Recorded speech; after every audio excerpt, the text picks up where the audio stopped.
Hello, Assalamualaikum. Hopefully you are doing well.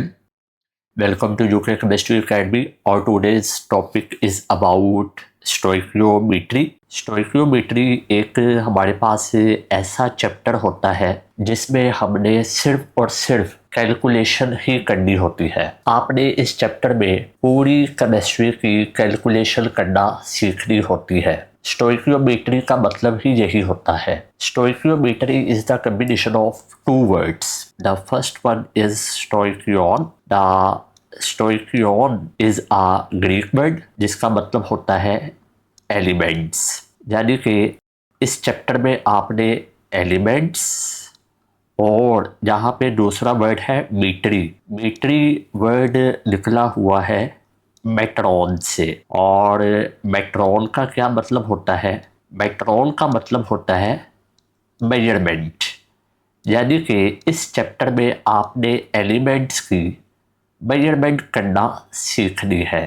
अब ये बड़ा इंपॉर्टेंट चैप्टर है, चाहे आप मैट्रिक लेवल पे हो, चाहे आप एफएससी लेवल पे हो, चाहे आप ओ लेवल की केमिस्ट्री पढ़ रहे हो, चाहे आप ए लेवल्स की केमिस्ट्री पढ़ रहे हो, चाहे एडेक्सल की हो, चाहे आईबी हो, चाहे ऑक्सफोर्ड ए ही क्यों ना हो, ये चैप्टर बहुत इंपॉर्टेंट है। अब यहाँ पे आपको ये जिस बुक का पेज नज़र आ रहा है, जहाँ से मैंने ये पेज कॉपी की है, वो कौन सी बुक है, उस बुक के बारे में बताना बहुत ज़रूरी है।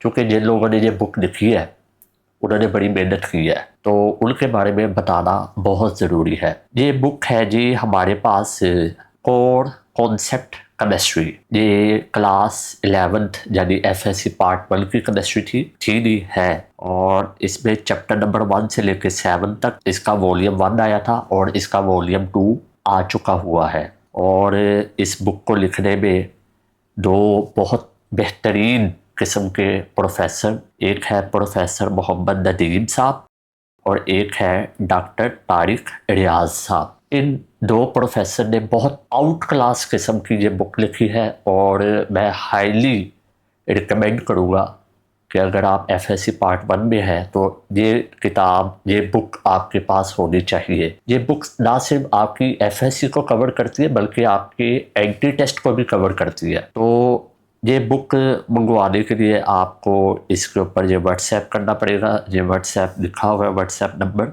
एनी हाउ, ये कोर कॉन्सेप्ट से हम ये चैप्टर पढ़ रहे हैं। स्टोइकियोमेट्री में जैसे मैंने बता दिया है कि आपने सिर्फ एक ही काम करना है, वो है एलिमेंट्स की मेजरमेंट करनी है। It's all about the measurement of elements. आपने जहाँ पे कैलकुलेशन करना सीखनी है। अच्छा जी, स्टोइकियोमेट्री की डेफिनेशन है the branch of chemistry which deals with the relationship between amount of products and reactants in a balanced chemical equation. जहाँ पे आप अमाउंट ऑफ प्रोडक्ट और रिएक्टेंट्स के दरमियान रिलेशनशिप देखते हैं with the help of balance chemical equation. Theoretical बात हो रही है, शायद आपको समझ ना आए, आगे जाके जब हम करेंगे तो फिर आपको सारी बातें समझ आना शुरू हो जाएगी, डेफिनेटली समझ आएगी। एनी हो, यहाँ पे अभी हम बिल्कुल बेसिक कॉन्सेप्ट पढ़ रहे हैं। अभी मैं आपको कैलकुलेशन शुरू नहीं करवाने लगा, सिर्फ अभी कुछ बातें मैं आपके साथ डिस्कस करने लगा हूँ। जब भी आपने कैलकुलेशन करनी हो तो आपके पास सबसे पहले केमिकल इक्वेशन का होना बहुत ज़रूरी है। केमिकल इक्वेशन आपको लिखना आती हो। केमिकल इक्वेशन लिखने के बाद आपको दो लॉज को अप्लाई करना बहुत ज़रूरी है, फिर ही आप कैलकुलेशन कर सकते हैं, otherwise you can not do that. एक आपके पास लॉ है, पहला लॉ है law of conservation of mass. Law of conservation of mass क्या कहता है? Mass can neither be created nor be destroyed but it can be change from one form to another form. आप दुनिया में ना कोई चीज़ बना सकते हैं ना उसको तबाह कर सकते हैं, but you can change it from one form to another form. आप उसको एक शक्ल से दूसरी शक्ल में बदल ज़रूर सकते हैं। ये हमारे पास law of conservation of mass है, यानी कि मैस कंजर्व रहता है। यानी कि अगर आपके पास एक लकड़ी का टुकड़ा है और अगर आपने उसको आग लगा दी है और आप ये समझ रहे हैं कि आपने उसको तबाह कर दिया है, आपने उसको तबाह नहीं किया, आपने उसकी शक्ल बदल दी है। पहले वो प्रॉपर एक क्रिस्टलाइन फॉर्म में थी, सॉलिड फॉर्म में थी, फिर जब आपने उसको जला दिया तो उसकी राख बन गई, एशेस बन गए, एमॉर्फस सॉलिड में वो कन्वर्ट हो गया। यानी आपने law of conservation of mass laws भी अप्लाई करना है। इसका मतलब ये है इन शॉर्ट कि आपकी इक्वेशन को बैलेंस होना चाहिए। चलिए यहाँ पे इक्वेशन देखते हैं, वो क्या इक्वेशन है जरा देखिएगा। यहाँ पे मैं एक मॉलिक्यूल लेने लगा हूँ, हाइड्रोजन गैस का मॉलिक्यूल लेने लगा हूँ, और एक मॉलिक्यूल मैं लेने लगा हूँ, ऑक्सीजन गैस का मॉलिक्यूल लेने लगा हूँ। इन दोनों का मैं आपस में रिएक्शन करवाऊंगा तो मेरे पास क्या बनेगा, मेरे पास बनेगा H2O, वाटर बनेगा। अब यहाँ पे मैंने इक्वेशन लिख दी है, ये केमिकल इक्वेशन है। पहली हमारी शर्त क्या थी कि केमिकल इक्वेशन लिखना आनी चाहिए, जो कि मैंने लिख दिया। फिर दूसरी शर्त ये थी कि हमें law of conservation of mass apply करना चाहिए और law of definite proportion apply करना चाहिए। अब लॉ ऑफ डेफिनेट प्रोपोर्शन क्या है? लॉ ऑफ डेफिनेट का मतलब होता है खास मिकदार, प्रोपोर्शन मिकदार। हर चीज एक खास मिकदार में मिलने से बनती है। कैसे? जैसे आप ये देखिए, मेरे पास है जी, क्या है मेरे पास है वाटर H2O। पूरी दुनिया में वाटर का फॉर्मूला H2O ही रहेगा, कोई भी इसको चेंज नहीं कर सकता। यानी कि आप 2 ग्राम हाइड्रोजन लोगे और 16 ग्राम ऑक्सीजन लोगे तो फिर वाटर बनेगा। दुनिया में कोई भी ये नहीं कह सकता कि मैंने 1 ग्राम हाइड्रोजन लिया है और 16 ग्राम ऑक्सीजन लिया है तो वाटर बन गया है, ऐसा नहीं है। यानी कि in short law of definite proportion का मतलब ये है कि आपको हर कंपाउंड का फॉर्मूला सही से लिखना आना चाहिए। आपको हर कंपाउंड का फॉर्मूला पता होना चाहिए और करेक्ट पता होना चाहिए। जैसे एक और एग्जांपल है, हमारे पास कार्बन डाइऑक्साइड गैस होती है, उसका फॉर्मूला होता है CO2। पूरी दुनिया में यही फॉर्मूला है, कार्बन डाइऑक्साइड का फॉर्मूला बदल नहीं सकता। What does it mean? जब कार्बन का मास होगा 12 ग्राम और ऑक्सीजन का मास होगा 32 ग्राम, जो कि ऑक्सीजन 16 होता है और यहाँ पे ऑक्सीजन 2 है, तो 2 के साथ जब मल्टीप्लाई करेंगे तो 32, यानी कि 12 ग्राम कार्बन और 32 ग्राम ऑक्सीजन मिलेगा तो फिर ही कार्बन डाइऑक्साइड बनेगा। ठीक है जी, आप इसको काट सकते हैं। जैसे फॉर एग्जाम्पल ये कट रहा है 2 1 2, 2 8 16, यानी कि 1:8, यानी कि ये वाटर कब बनता है? जब हाइड्रोजन 1 ग्राम हो और ऑक्सीजन 8 ग्राम हो। तो इसी तरह आप इसको भी कट आउट कर सकते हैं। लेकिन कहने का मकसद यही है इन शॉर्ट कि आपको हर कंपाउंड का फॉर्मूला लिखना आना चाहिए। हर कंपाउंड का फॉर्मूला एक्यूरेट आपको पता होना चाहिए। ये 2 शर्तें हैं।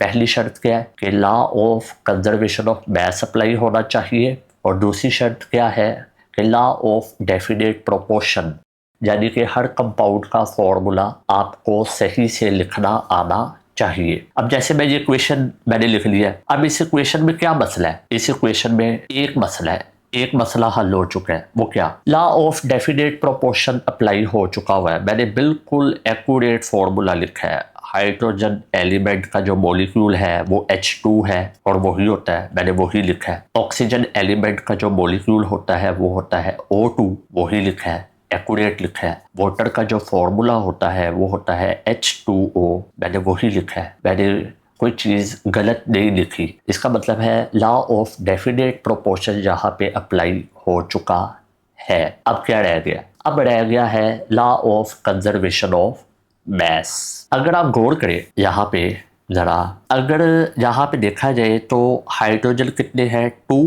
प्रोडक्ट साइड पे, और रिएक्टेंट साइड पे हाइड्रोजन कितने हैं? 2। हाइड्रोजन तो बैलेंस है, इसका मतलब है हाइड्रोजन के ऊपर तो लॉ ऑफ कंजर्वेशन ऑफ मास तो अप्लाई हुआ है। अगर आप यहाँ पे देखें रिएक्टेंट साइड पे तो ऑक्सीजन कितने हैं? 2, और यहाँ पे ऑक्सीजन कितने हैं? 1। इसका मतलब है ऑक्सीजन बैलेंस नहीं है। अब हमने क्या करना है? ऑक्सीजन को बैलेंस करना है। ऑक्सीजन को बैलेंस करने के लिए हम क्या करेंगे? ऑक्सीजन को बैलेंस करने के लिए यहाँ पे रिएक्टेंट साइड पे ऑक्सीजन 2 थे, प्रोडक्ट साइड पे ऑक्सीजन 1 थे, तो मैं ऐसा करता हूँ यहाँ पे शुरू में 2 लगा देता हूँ। अब कई बच्चे क्या करते हैं कि यहाँ पे 2 लगा देते हैं ऑक्सीजन को बैलेंस करने के लिए। भाई यहाँ पे अगर आप 2 लगाओगे तो ये वाटर थोड़ी रहा है, ये तो कंपाउंड ही बदल गया है, ये हाइड्रोजन पर ऑक्साइड बन गया। तो इसीलिए आप यहाँ पे 2 नहीं लगा सकते, आप शुरू में ही वैल्यू लगा सकते हैं, आगे वैल्यू नहीं लगा सकते। अगर आप आगे वैल्यू लगाएंगे तो वो कंपाउंड बदल जाएगा, उसकी नेचर बदल जाएगी। जबकि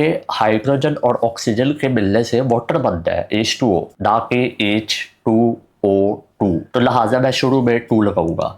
जब मैंने यहाँ शुरू में 2 लगाया, अब ये 2 सबके साथ है, ये 2 ऑक्सीजन के साथ भी है, ऑक्सीजन 2 हो गए, जहाँ पे ऑक्सीजन 2 थे, रिएक्टर में भी ऑक्सीजन 2 थे, प्रोडक्ट में भी ऑक्सीजन 2 थे। और ये 2 जो है, ये 2 हाइड्रोजन के साथ भी है। हाइड्रोजन पहले 2 थे, तो 2 2 जा क्या हो गए 4, यानी हाइड्रोजन कितने हो गए 4। जबकि रिएक्टेंट साइड पे हाइड्रोजन कितने हैं 2, और प्रोडक्ट साइड पे हाइड्रोजन कितने हैं 4। तो हाइड्रोजन को बैलेंस करने के लिए रिएक्टेंट साइड पे मैं यहाँ पे शुरू में क्या लगा देता हूँ 2, 2 2 जार 4। हाइड्रोजन कितने हो गए, हाइड्रोजन यहाँ पे हमारे पास हो गए हैं 4, ऑक्सीजन कितने हो गए 2, और यहाँ पे वाटर वाले केस में हाइड्रोजन कितने हो गए 4 और ऑक्सीजन कितने हो गए 2।